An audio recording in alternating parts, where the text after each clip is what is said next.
Chad from Flash Performance, and this is my 2007 Toyota 4Runner that I made into an overlanding vehicle.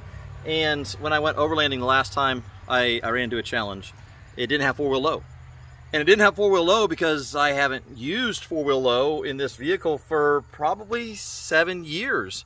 And this has always been the grocery getter for the wife, and she'd go get the kids. And once I made it into an overlanding vehicle, we decided, oh, hey, I probably need four-wheel low. It doesn't work. You can hear it trying to work, but you never actually get into four-wheel low. Four-wheel drive works, four-wheel low doesn't. And what I've heard is you don't use it, you lose it. So on this episode, we're going to take the transfer case out and figure out why it's not shifted into four-wheel low and see if we can get it working.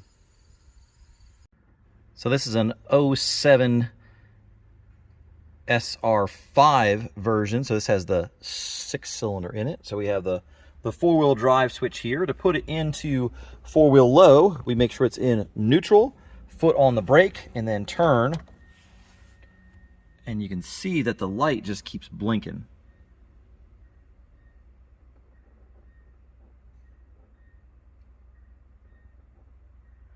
So I think what we're going to do is we're going to take the transfer case out and see if the actuator is moving the way it's supposed to, and then we'll kind of go from there if we need to replace the actuator or if we just need to break everything loose and clean it up. So let's get the 4Runner up in the air. Thank you to my Atlas lift to be able to do that, and we'll see if we can figure out what's going on.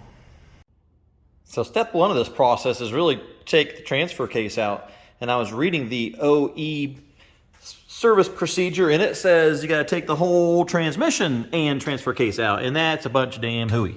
So here's what we do. You take the front drive shaft off, you take the rear drive shaft off. You do have to take the transmission mount out so you can get this down low enough to get these 8 bolts out of there. Once you take the mount out, that'll slide down so you can get the bolts from the top. Now this side comes in from the back. Well, I'll take the back. This side comes in from the front. This side is accessible from the back. So it's not too bad at all. So it is definitely easier to do this on a lift, but it is doable on the floor as well. Not too bad of a job at all. Some of these bolts down here are a little bit tricky to get to just because the drive shaft is in the way. Now, if we go back down here to the transfer case, what the next step is we are going to flip this to the skinny side.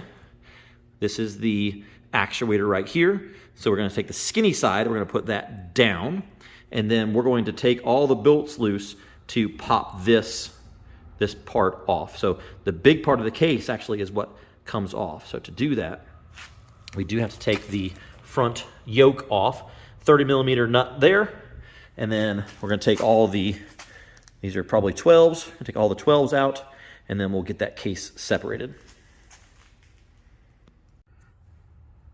Once you get the flange off, you get the cover off, take all the 12mm bolts out, and then on the transfer case, you'll see that there's a little slot.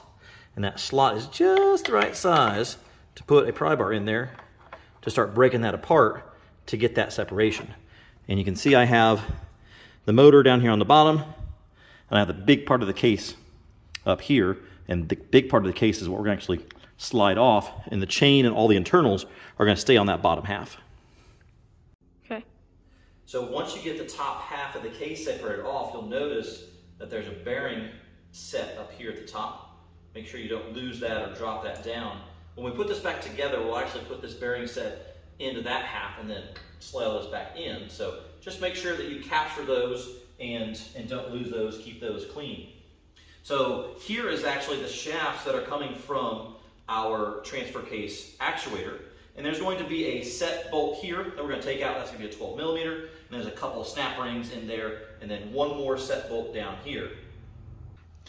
So here's that set bolt, and that's going to be on the outmost labeled B. And then you're going to have a snap ring that's going to be right here on the inside. Then you're going to have one more snap ring to get to down here. And then here is the set bolt that we got to take out. Once we get those 3 pieces out, that motor assembly will just slide right out the bottom. Now that I've dug in a little deeper, I'll show you a couple things you got to be careful of right here. Way down there in the bottom is a snap ring. Make sure you get that one, but you can't get to it until you take everything off of this rail. The other thing is, notice there's a hole in that. That is a detent, and that is right there, that little dude right there. You gotta make sure that you get that back in the right hole whenever you put this shaft back in, and that shaft has a flat spot. So you kind of got to work that around, twist it in, pop it in. So make sure you get that snap ring there. And then there's two other snap rings, boom, boom. And then also, there is a sleeve right here where that split bearing goes. So if you're flopping this around on the table, don't lose that little sleeve. And as I'm moving this around, I found another one. Another detent ball. So this sleeve goes over that shaft, and that detent goes in between there. And then that detent works off of this shaft to make sure that you don't put it in the same gear, or put it in 4 high and 4 low, and let the smoke out of this thing. So make sure you don't forget those.